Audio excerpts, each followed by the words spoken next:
Saya kasih tahu ya, pada saatnya kalian akan kehilangan tubuh ini. Dan saat kalian kehilangan tubuh, dan pada saat punya tubuh belum mengantarkan jiwa kepada Sang Maha Jiwa, begitu kehilangan tubuh, maka sang jiwa tidak punya lagi kendaraan. Itulah yang disebut dengan mati dalam keadaan tersesat, tidak tahu jalan pulang. Duh, kasihan ya. Paham sampai di sini? Oke, lanjut. Ada apa sih di siang itu? Ada apa siang? Ada matahari. Ada apa sih malam? Gak ada matahari, itu aja. Ya, itu aja. Jadi apa sesungguhnya siang dan malam? Siang itu lambang dari kehadiran cahaya. Sedangkan malam gelap lambang dari ketiadaan cahaya. Jadi manusia itu cuma dua, kehadiran cahaya atau ketiadaan cahaya, itu yang dialami manusia. Betul? Oke, lihat saya semua. Pada saat siang matahari terbit, dinyatakan dalam Quran surat Al-Kahfi. Lihat ayat ini. Al-Kahfi itu gua. Apa? Apa? Mana gua? Gue. Bagus. Lu. Jangan jauh-jauh ngaji. Al-Kahfi itu gua. Mana gua? Ya gua. Hebat orang Jakarta itu. Orang Jakarta bilang dirinya aja gua, gue. Wah, itu keren itu. Itu saya yakin leluhur kita di Jakarta, di Betawi itu dia ngambil dari Quran surat Al-Kahfi. Jadi siapa Al-Kahfi itu? Gua. Berarti Al-Kahfi siapa? Elu.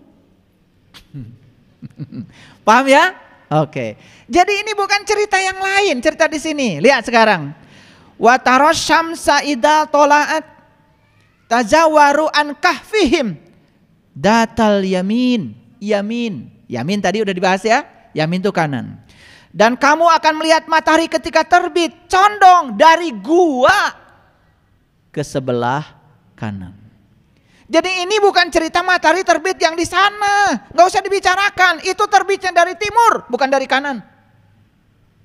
Tapi Quran mengatakan matahari terbit dari sebelah kanan.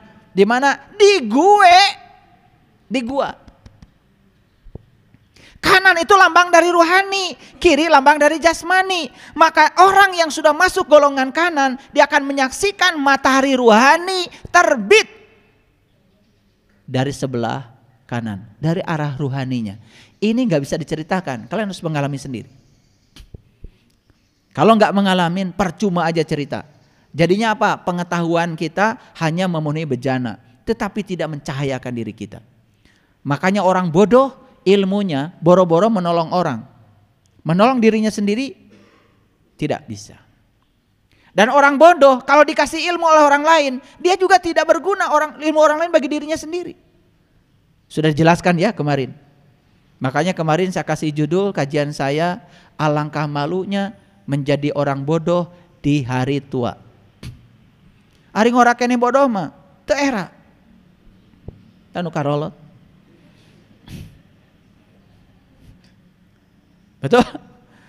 Iya kan saya jelaskan di Quran, aku panjangkan umurmu dalam masa yang cukup untuk berpikir. Harusnya yang sudah pada tua ini mikirnya lebih banyak daripada yang muda.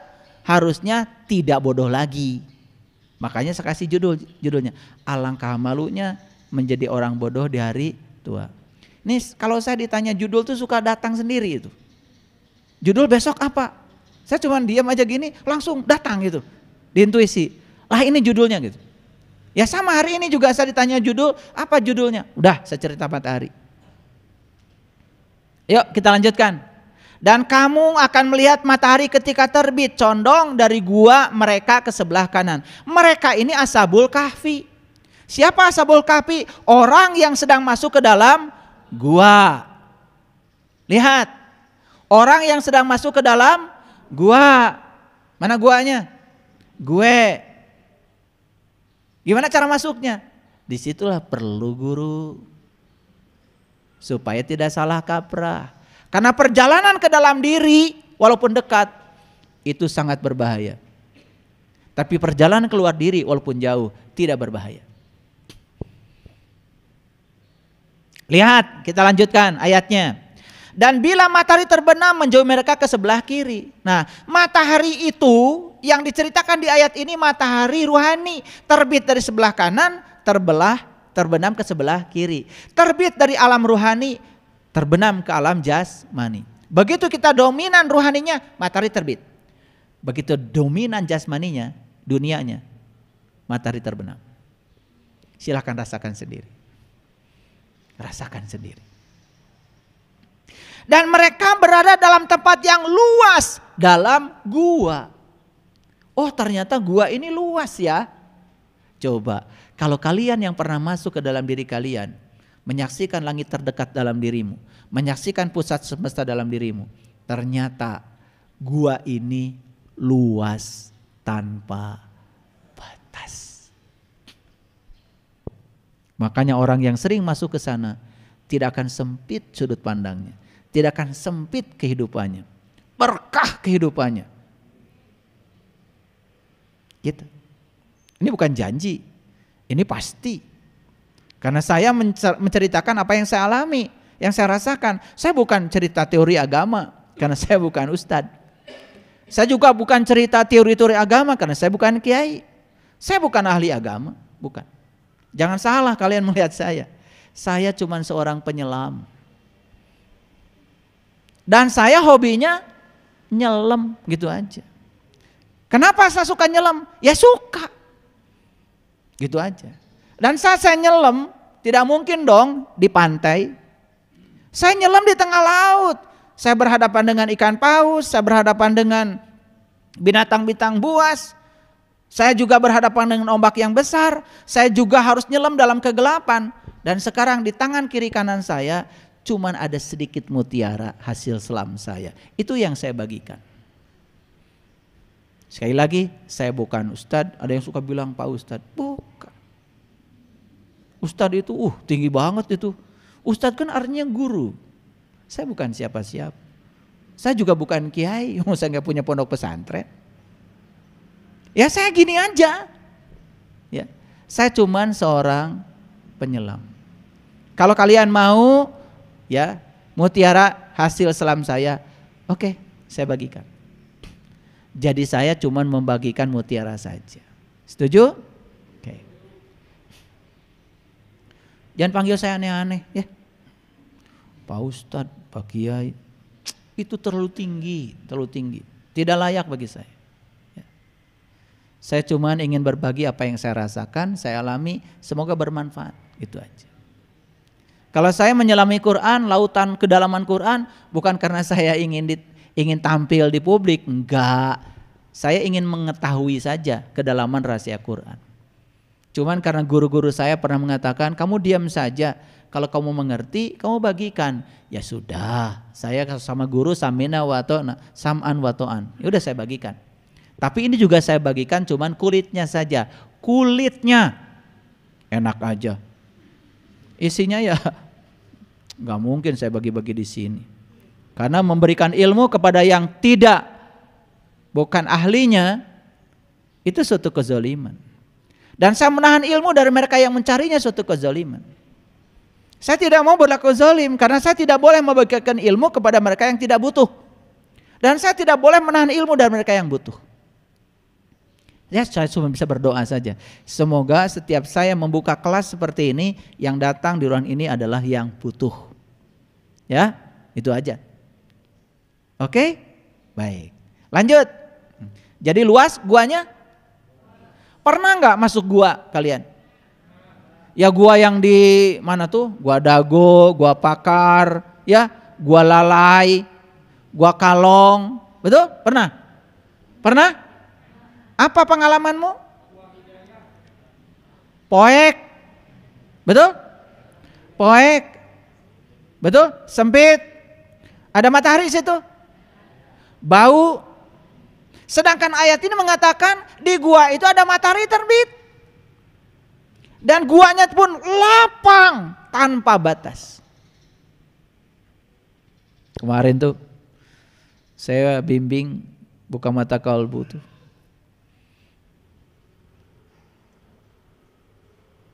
Nangisnya nggak berhenti-berhenti. Begitu saya bawa dia menyaksikan gua yang luas dalam dirinya, saya ajak jalan-jalan, teriak-teriak itu. Waduh, saya juga bingung ngediamkannya. Saking rindunya kepada jati dirinya, itu sudah lama menantikan pengalaman itu. Begitu menyaksikan, terbelalak. Menyaksikan kiamat yang hakikat dalam dirinya. Setelah itu kemudian WA saya, terima kasih ayah. Saya menjadi tahu siapa diri saya, dari mana saya asal. Saya tahu tempat jalan saya pulang. Kalau saya dapat WA gitu tuh bahagianya udah kayak apa? Capeknya saya udah gak ada. Karena itulah kebahagiaan saya, bisa mengantarkan orang yang gelap menuju cahaya yang terang benar. Maka ayat ini mengatakan mereka berada dalam tempat yang luas dalam gua itu. Itu adalah sebagian dari tanda Allah. Ternyata di gua ini ada tanda Allah. Barang siapa yang diberi petunjuk oleh Allah, maka dialah yang mendapatkan petunjuk. Dan barang siapa yang disesatkannya, kamu tidak akan mendapatkan seorang waliyan mursidan. Itulah kemudian kita kenal ada istilah waliyan mursidan. Wali itu pemimpin, mursyid itu dari irsyad artinya cerdas. Pemimpin yang cerdas yang dapat mengantarkan kita bisa melampaui pikiran, memasuki alam kecerdasan. Saya tidak berbicara intelektualitas. Saya tidak bicara perguruan tinggi, saya tidak bicara akademik. Itu bukan urusan saya. Saya berbicara intelijensia, saya berbicara kesadaran. Di sini saya berbicara kecerdasan yang melampaui pikiran. Ya? Makanya saya kasih tahu sama kalian semua. Kalau kalian sudah bisa melampaui pikiran terbatasmu, memasuki kecerdasan yang tanpa batas, dengarkan omongan saya dan buktikan. Maka kalian akan pintar tanpa belajar, cerdas tanpa berlatih. Bisa? Bisa.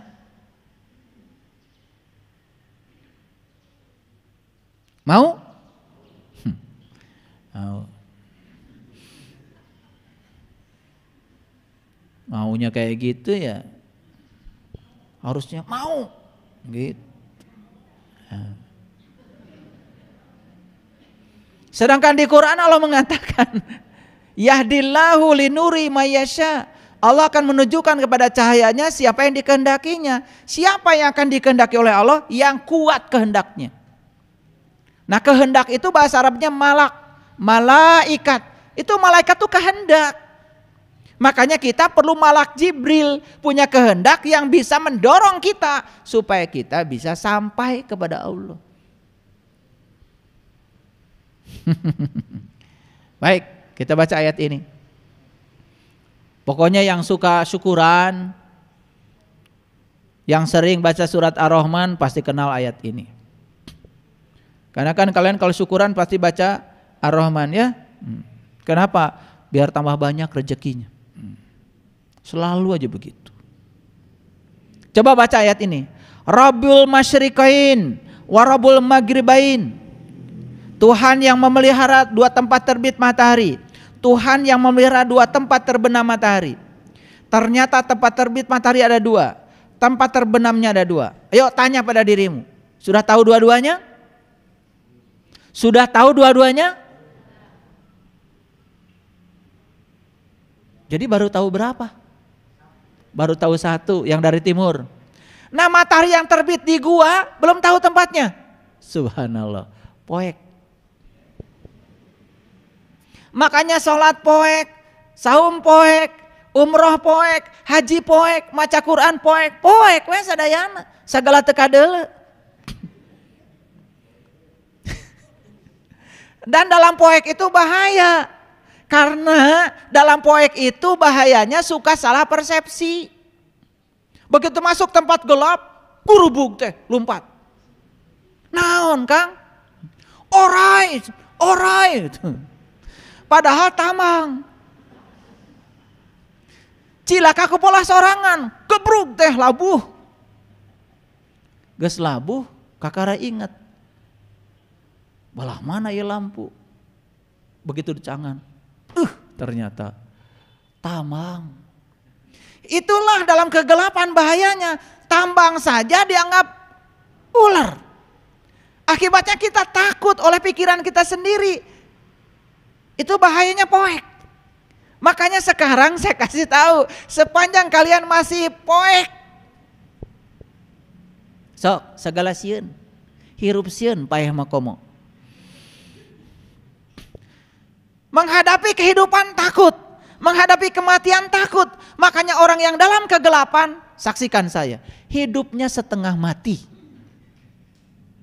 Menghadapi hidup takut, menghadapi mati juga takut, maka hidupnya setengah mati. Hidup yang semacam itu, para sahabatku, gak bisa dinikmati. Gak punya uang susah, punya uang banyak juga susah. Kenapa? Saat tidak punya uang, susahnya cuma kekurangan. Ketika punya uang, susahnya melekat pada uang. Rek balanya oge lebar.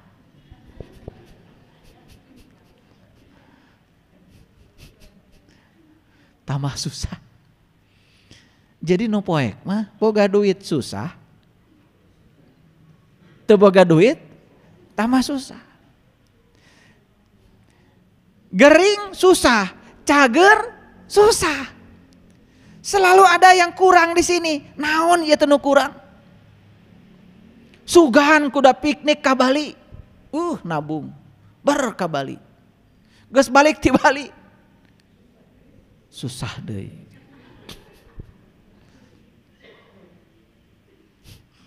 Betul? Saya kasih tahu, sepanjang kalian dalam kegelapan, tidak pernah melihat matahari terbit dari sebelah kanan di gua. Hanya melihat matahari jasmani yang terbit dari sebelah timur itu. Maaf, apapun yang kamu lakukan, gelap. Paham? Jadi Quran mengatakan matahari ada berapa? 2. Satu terbit di sebelah timur, itu yang jasmani. Matahari yang ruhani terbitnya bukan dari timur, terbitnya dari sebelah barat. Makanya ciri kiamat matahari terbit dari sebelah barat. Oh benar-benar ya. Ditungguan iraha panon poe datang di barat. Cing atuh bodoh tetong dipiara. Timur dan barat itu, timur itu jasmani, barat itu rohani. Timur itu kiri, barat itu kanan. Jadi matahari terbit dari sebelah kanan itu tanda kiamat. Tanda bangkitnya kesadaran, matahari terbit di mana? Di sini. Di dalam gua, di dalam gue dari sebelah kanan. Kanan itu bahasa lainnya barat. Ieu mah panon poe terbit dari barat. Tungguan we. Punten ya. Maaf kalau saya bicara keras. Saya itu kasihan gitu lihat orang itu ya. Kadang-kadang orang-orang yang sok tahu, kadang-kadang ngomong sok tahu, ngajarin yang tidak tahu kan kasihan. Tanda kiamat, panon poe terbit dari sebelah barat. Letar lek we kitu dibejakeun ka batur. Barjeng manehna teu ngarti. Manehna jasan ngalaman. Eta si eta nekat pisan. Manehna can ngalaman geus ngabejaan batur. Ka era. Maneh atuh kiamat heula. Kakara ngabejaan batur. Me apal akhirat, me apal padang mahsyar. Me apal alam hisab. Di mana? Di dieu ayeuna. Tong dingkekeun. Ya. Gimana ini teruskan ngajinya? Ini udah 11:30. Lanjut dikit lagi. Matahari jasmani yang di luar sana yang terbit dari timur itu hanya untuk proses fotosintesa jasmani. Apa fotosintesa? Lihat sini. Ada gambarnya. Sinar matahari itu matahari mengeluarkan sinarnya. Diterima oleh pohon. Lihat tuh sana. Ada pohon. Gak tahu pohon apa ini. Saya juga lupa gambarnya. Tomat.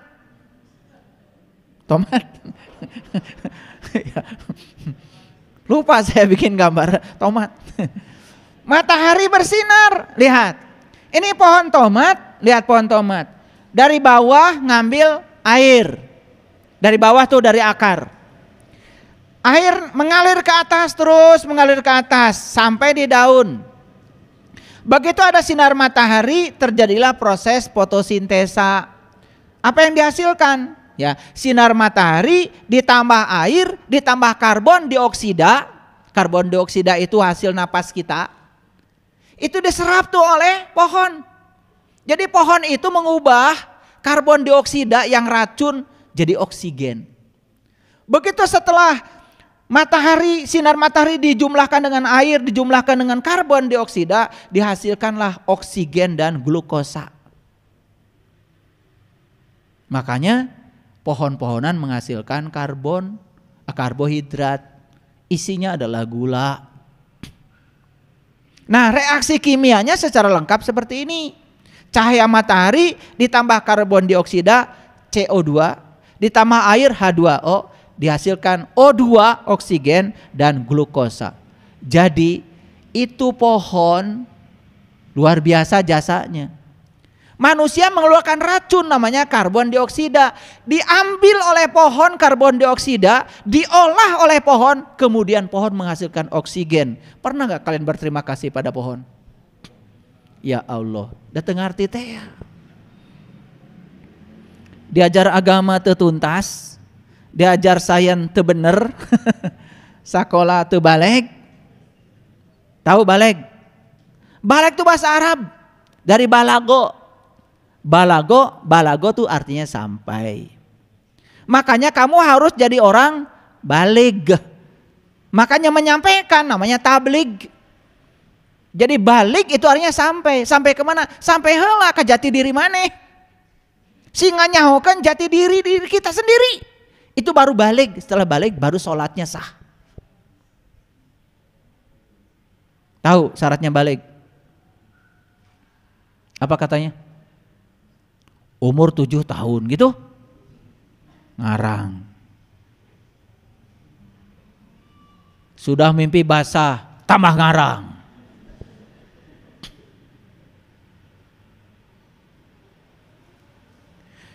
Itu angka 7 itu simbolik. 7 kali tawaf, 7 kali sa'i, 7 batu melempar jumroh. 7 lubang yang ada di kepala, 7 lapis langit. Makanya syarat balik harus ngerti angka 7, harus mengerti rahasia 7, lain umurna 7. Maneh geus balegnya umurna 7, mung salat gebugan ku aing. Agama naon kitu? Cenah la ikrah fiddin. Budak digebugan. Asa bener. Jadi agama jadi keras jadinya, menyangka Allah teh nyuruh begitu. Dan yang luar biasa orang tuana ngerasa bener eta ngagebugan budak. Padahal manehna ge umur sakitu, acan. Can bener maksudnya. Geus umur kolot ge ngagebugan budak can balik keneh wae. Betul enggak? Itu. Balik itu sampai. Pertanyaannya, kamu udah sampai belum? Maaf ya, banyak yang ngeluh sama saya. Ayah guru, anak saya udah mahasiswa belum sholat. Masalahnya apa bu? Ya belum sholat. Iya masalahnya apa? Kasihan kata anak. Lah ibu juga dulu waktu mahasiswa can sholat. Ayeuna sholat geus kolot. Sieun pae. Betul enggak?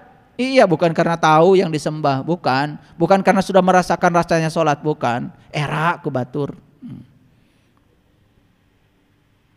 Betul enggak? Iya. Jadi kalau sholat kita era kubatur itu namanya ria.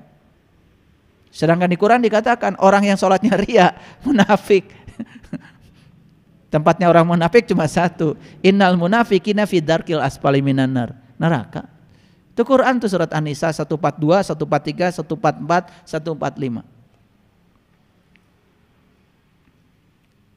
Oke. Jadi ya, apa fungsi matahari bagi kehidupan? Banyak. Matahari yang jasmani, sumber energi yang tanpa batas, pembangkit listrik tenaga matahari, pengatur tata surya. Makanya ada tata surya, ada tata negara, ada tata salira. Hebat tuh leluhur kita. Tata salira, tata negara, tata surya. Kalau sudah di level tata surya udah keren. Membantu proses pengeringan, membantu proses fotosintesis, membantu kesehatan tulang, membantu manusia beristirahat dengan baik. Itu matahari jasmani. Fungsinya begitu besar dan luar biasa. Apalagi kalau kita sudah tahu fungsinya matahari ruhani. Akan membantu kita memperlancar proses fotosintesa ruhani. Lihat, proses fotosintesa jasmani tadi hasilnya tomat, ada buahnya. Proses fotosintesa ruhani juga ada buahnya. Apa buahnya? Kesabaran, kelembutan, keluasan, sifat Rahman, sifat Rahim. Luar biasa. Asmaul Husna ngajirim dina diri. Tah eta buahna. Pertanyaan, kenapa selama ini saya beragama tidak berbuah? Poek. Karena sang matahari ruhani dalam diri belum terbit. Matahari yang sebelah kanan tadi dari gua belum terbit. Betul? Betul apa tidak? Kan we cenah rumasaeun. Kagok lah. Ngaji teh. Ngaji mah sing karasa. Geus karasa sing rumasa. Mun geus dibejaan sing rumasa. Rumasa urang teh can nyaho. Teangan atuh.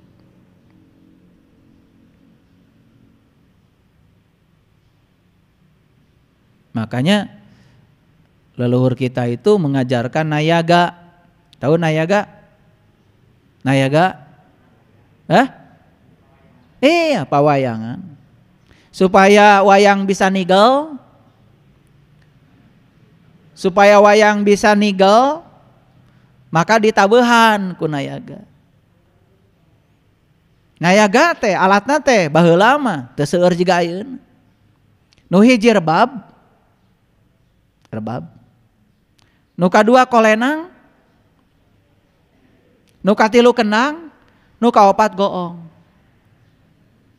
Eta ngan opat kapungkur mah teu seueur jiga ayeuna. Ceuk rebab teh teangan, teangan, teangan. Kata saron kolenang tong sieun, tong sieun, tong sieun. Ari ceuk kenang teh kulibak kulibak, kulibak kulibak.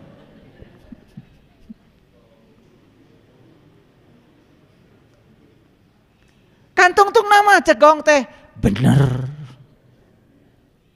Makanya lihat goong bentuknya persis huruf ba.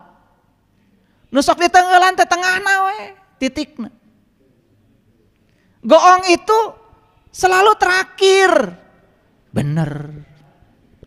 Teangan, teangan, teangan, tong sieun, tong sieun, tong sieun, kulibak kulibak, kulibak kulibak. Bener.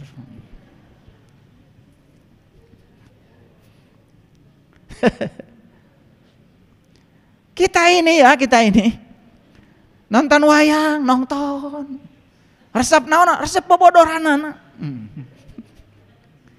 Pesan-pesan leluhurnya itu nggak nyampe sama kita, betul nggak? Nayaga itu supaya wayang bisa nigel, ari wayang teh saurang, supaya ngigel bisa menari dengan tarian kosmik. Siapa yang bisa menari dengan tarian kosmik? Yang sudah sampai pada jati dirinya, nggak nepi karena goongna. Tanya diri mana? Di mana ayeuna? Rebab gencan. Saron komo. Kendang komo, goong mah komo jauh kene. Betul? Makanya lihat, huruf pertama Quran kan goong, ba. Betul? Ba teh Baitullah. Ai Baitullah teh bumina Gusti Allah. Maka saur Gusti qalbul mukmin Baitullah. Langit dan bumi tidak akan cukup menampung zatku, tapi kalbunya orang yang beriman, itulah rumahku. Tuh. Duh, jadi panjangnya ngaos teh. Matahari rohani itu sebagai pereda rasa sakit. Makanya kalau sakit cara rangkel moyan. Sebagai penerang alami, membantu membakar lemak, membantu menjaga temperatur tumbuhan, membantu mengatur masa hidup manusia, membantu pertumbuhan bunga dan daun, sebagai sumber nutrisi yang terbaik bagi tumbuhan, membantu mengeringkan tanah. Banyak sekali fungsi matahari yang jasmani. Makanya matahari jasmani itu sering digunakan sebagai simbolisasi spiritual. Gitu. Oleh karena itu, mari kita temukan satu matahari lagi dalam diri. Oke? Sudah tahu lagunya tadi? Teangan, teangan, teangan, tong sieun, tong sieun, tong sieun, kulibak, kulibak, kulibak, kulibak. Benar. Hanya orang yang berani tersesat yang tidak akan pernah tersesat. Yang takut tersesat selamanya tersesat. Terima kasih. Assalamualaikum warahmatullahi wabarakatuh.